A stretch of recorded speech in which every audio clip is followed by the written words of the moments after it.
They lied to you. They told you that if you were good enough, someone would notice. If you were kind enough, life would reward you. If you worked just a little harder, someone would come along and lift you. But here's the truth.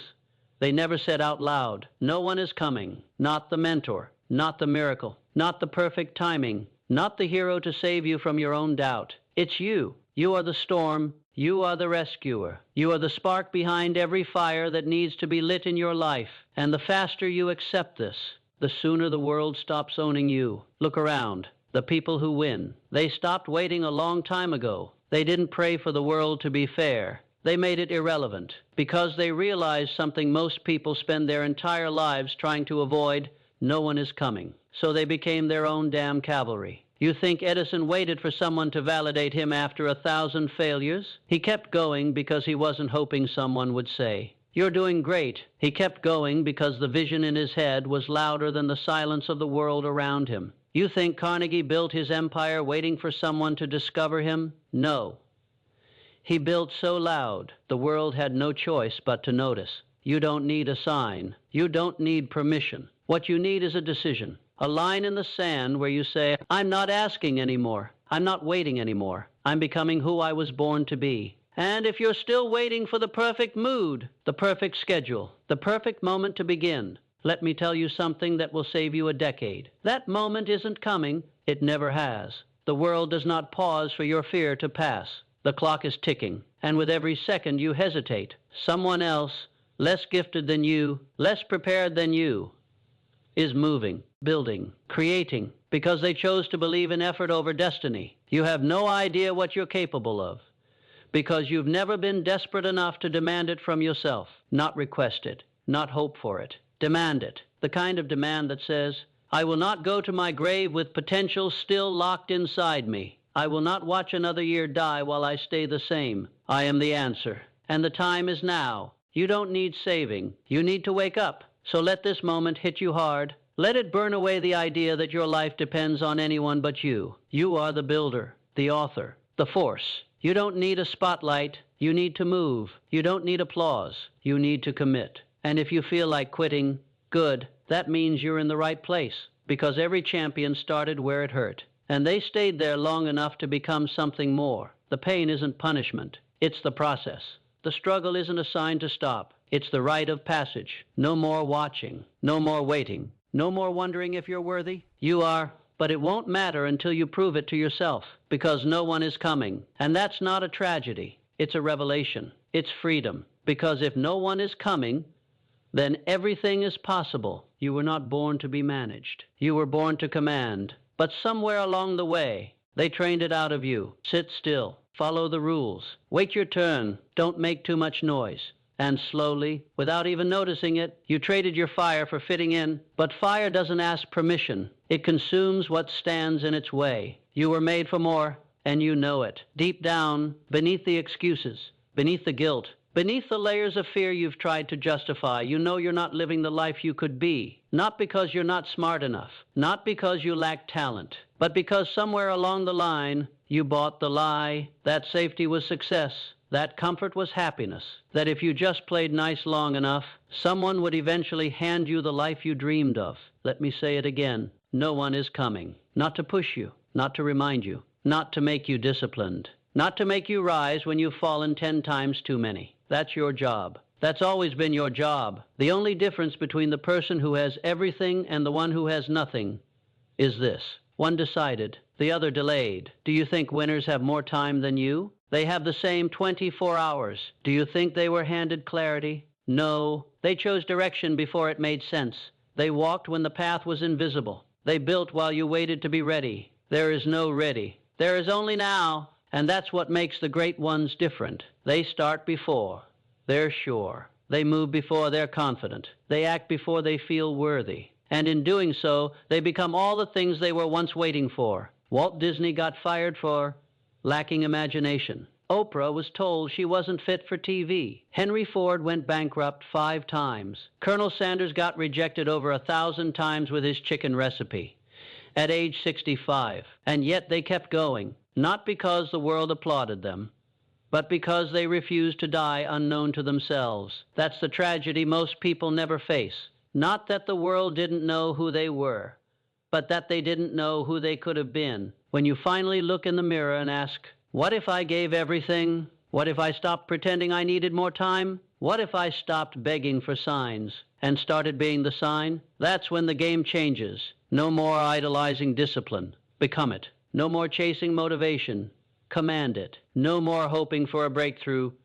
Build it. You have to force your mind to follow your will, not the other way around. You think discipline is hard? Try regret. Try waking up 5 years from now and realizing the dream is still alive. But you're not, because you let the world tame you. You let comfort distract you. You let doubt seduce you into silence. But inside of you, there's still that rebel, the fire starter, the one who doesn't want to blend in, but to build beyond. You just have to let them speak again, not in a whisper, in a roar. You don't need more podcasts. You don't need more quotes. You don't need another influencer yelling hustle at you. You need a mirror and a decision right now. You want freedom? You earn it. With decisions no one sees. With effort no one praises. With sacrifices no one claps for. Freedom doesn't arrive. It's forged in the hours before dawn, when the world still sleeps and your body begs for comfort, in the moments where quitting is logical. But something inside you dares to whisper, one more step. You see, the world is full of almosts. Almost made it, almost got serious, almost chased the dream, and then life happened, and they used it as a reason to sit back instead of stand up. But not you, not anymore, because the moment you realize no one is coming, you stop outsourcing your power. You stop placing your future in the hands of strangers, bosses, economies, parents, lovers, governments. You stop waiting for someone to give you what you were meant to take. You reclaim your command. There will be pain. Yes, there will be loneliness. Absolutely. But there is also a reward so few ever taste. Self-respect. The kind that no paycheck can match. The kind that no applause can replace. The kind that comes from doing what must be done. When no one's watching, this world will pressure you to shrink, to be humble, but not bold, to be polite, but not powerful, to be realistic, but never revolutionary. But revolution is exactly what you need. Not against the world, against your old self, the self who hesitated, the self who delayed, the self who played small so others could feel big. Kill that version. Mourn it if you must, then bury it. Because the future doesn't belong to the polite, it belongs to the clear, to the committed, to the unreasonable ones who demand more of themselves, no matter how the world responds. Listen carefully. Your mind is programmable, and if you don't take control of the code, the world will run its software on you. They will sell you mediocrity wrapped in safety. They will give you a paycheck and call it purpose. They will hand you comfort and call it peace. But the fire in your chest knows the truth. You weren't born to float. You were born to forge. You were born to suffer for something that matters, to stretch your soul across mountains of resistance until you find your real shape. Pressure is not the enemy. Comfort is, because comfort numbs. Comfort delays. Comfort kills more dreams than failure ever will. So choose your pain. The pain of discipline, or the pain of regret, the pain of sacrifice, or the pain of staying the same, the pain of pushing forward, or the pain of wondering. What if I had tried? What if? That's the most expensive phrase you'll ever carry, because there's no refund on time, no rewind on your decisions, no comfort in watching someone else live the life you didn't claim. Don't just want it. Wage war for it. Not outside, inside, because the battlefield is internal, always has been. It's your thoughts, your habits, your standards, your daily rituals. You don't rise to your goals,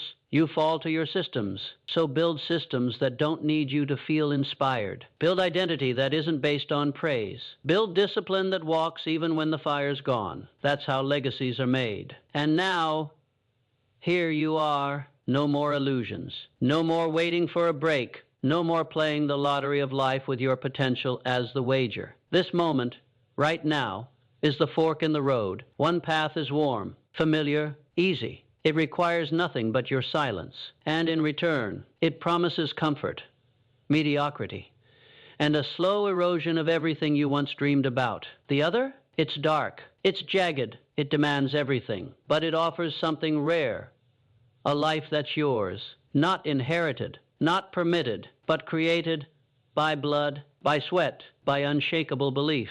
So what will it be? You see, every second you delay, every excuse you entertain, every time you say, maybe tomorrow, you're casting a vote. And the world is watching. But more importantly, you're watching. Your subconscious is always listening. It remembers every broken promise you made to yourself. It catalogs every compromise. Every time you said, this year will be different, and then didn't follow through. But here's the power. You can rewrite it. You can override the old programming, not by talking, not by journaling, but by doing the gym when you're exhausted, the cold call when you're afraid, the business plan no one believes in, the sight-em alarm when your body says no, the reading, the fasting, the speaking, the risk, the solitude. Those aren't chores. They're weapons. Weapons against the enemy, your old self, the fragile self, the reactive self, the one who waited for help, the one who needed motivation like oxygen. Kill that self. Bury him with the habits he loved, because no one's going to do this for you. And when the final page of your story is written, you won't be judged by what you wanted to do, only by what you did, only by what you built. And if you're not building something greater than your excuses, then you're just decorating a prison, making it look nice, but still stuck. Look around. Every hero you admire, every millionaire you respect, every warrior you wish you could be, they made one choice: to stop negotiating with weakness. You want that body? You build it. You want that business? You bleed for it. You want that peace of mind? You earn it by silencing the noise in your head and replacing it with action. No one is coming to tell you it's your time, because it's not their job. It's yours.